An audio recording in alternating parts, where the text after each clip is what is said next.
Thank you for watching. This is my summary of a Kent Hovind debate. I'm addicted to those things. This was against a man named Stefan Frello, who I think he said he's from the Netherlands. He has a couple of doctorate degrees. One was in botany. He says he teaches high school math. High school math? Yeah, I think that's what it was. In the Netherlands. This debate was unusual for a Kent Hovind debate because Kent Hovind was the subject of the debate. The debate started off with the premise, or the accusation, from Stefan Frello that Kent Hovind does not understand evolution. The format of the debate was there was no moderator, just the two people, and they behave themselves. You know, what I mean by that is if you're in a debate with that format, you should let the other person talk, not cut them off, not go on a long rant where you cover a lot of different subjects or points and, you know, have a big stack of points that need to be refuted. Make one point at a time, give the person a chance to respond. So, Stefan Frello failed to prove his accusation against Kent Hovind.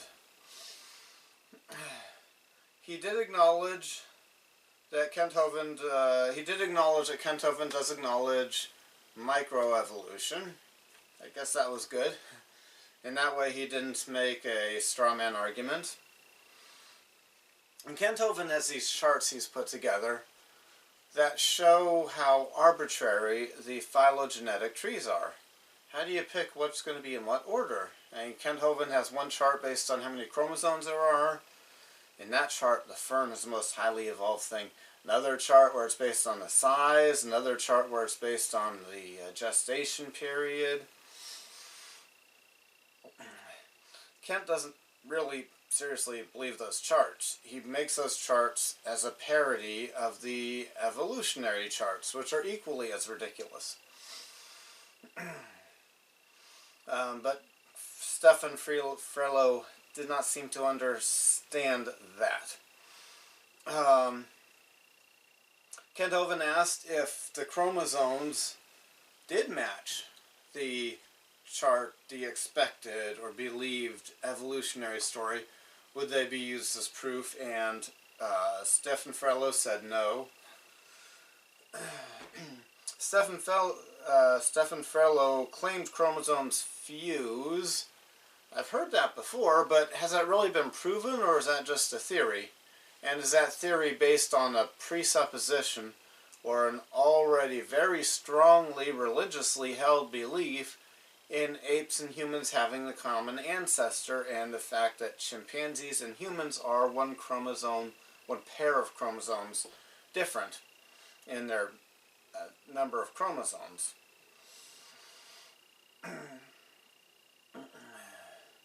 Let's see, thought to have happened. Yeah, Kent Hovind pointed out that the evolutionist thinks things happen, but that's not proof. Thinking something happened isn't the same as proof. Stefan Frello, one point he made was everything has had the same number of years to evolve. There's nothing that's more evolved than other things. But that's not what I've heard other evolutionists say. Humans are the most highly evolved.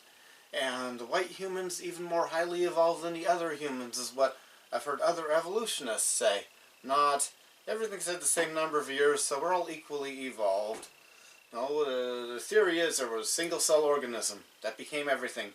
We still have single-cell organisms. That would mean it hasn't evolved. It hasn't changed. Stefan Frello made a stupid comment. Maybe more than one, but one I'm going to point out right now. Kent Hovind pointed out that things haven't turned into other things. We still have the lesser evolved, the single-cell organisms and things, and the fish. And Stefan Frello said, so what? So what? That disproves your theory.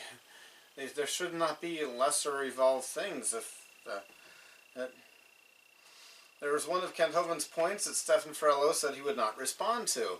That means Kent Hovind won the debate. An unresponded to point is one that wins the debate.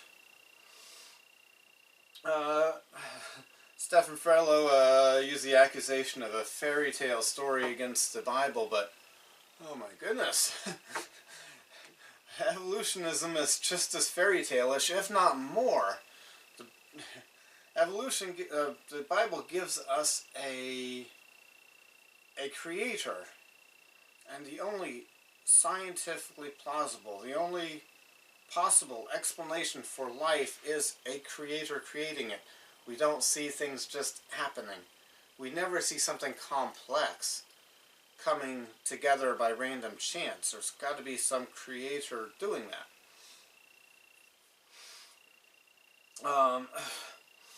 So Stefan Frello really wanted Kent Hovind to describe how to make a phylogenetic tree of horses.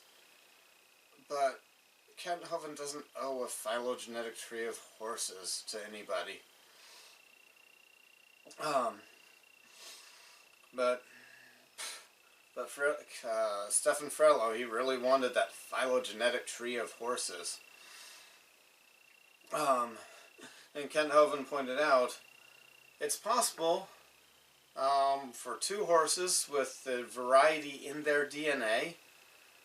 The way we have Chihuahuas and Great Danes is we breed out, selectively breed variety out of the genetics. So you're not going to have two Great Danes mate and pump out a little Chihuahua, or two Chihuahuas mate and pump out a Great Dane.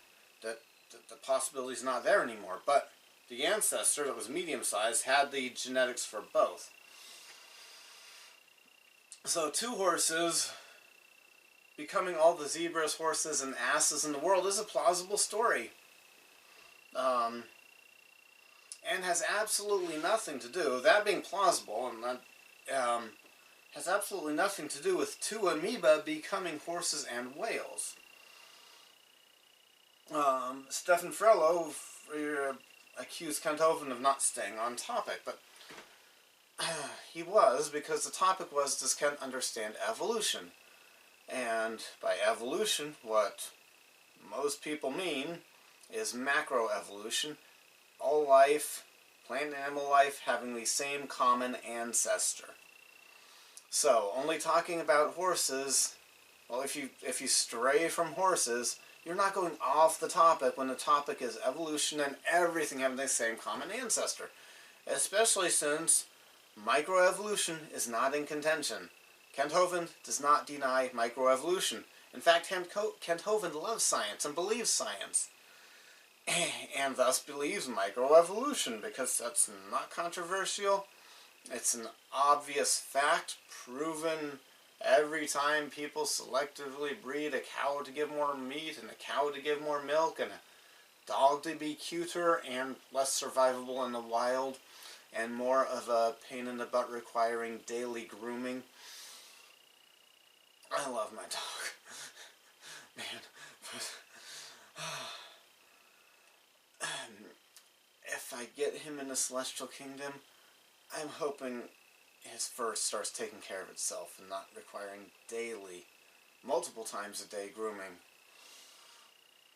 Anyway, I went off topic there, talking about my part Shih Tzu, part Poodle, which has a fine fur from the Shih Tzu, and it curls from the Poodle and requires multiple times a day to avoid getting mats. Anyway, so Stefan Frello wanted Kent Hovind to explain how the phylogenetic tree has come up with.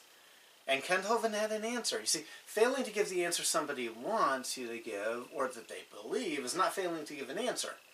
Imagination is the word that Kent Hovind used to describe how they come up with the phylogenetic tree. He's got a good point there.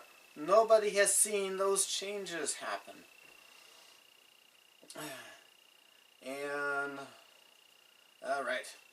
Stefan Frello, he made some bad claims. He was claiming that the phylogenetic tree is because of similarity in DNA. He was making a a big deal about the mitochondrial DNA of horses and rhinoceroses being closer than that of horses and cows. So what? That does not disprove creation, because a creator can create things similar. If you don't believe me, go to every car dealership in a 5-mile area around you. You're going to see a similar tire design, perfectly round. There's no other design out there.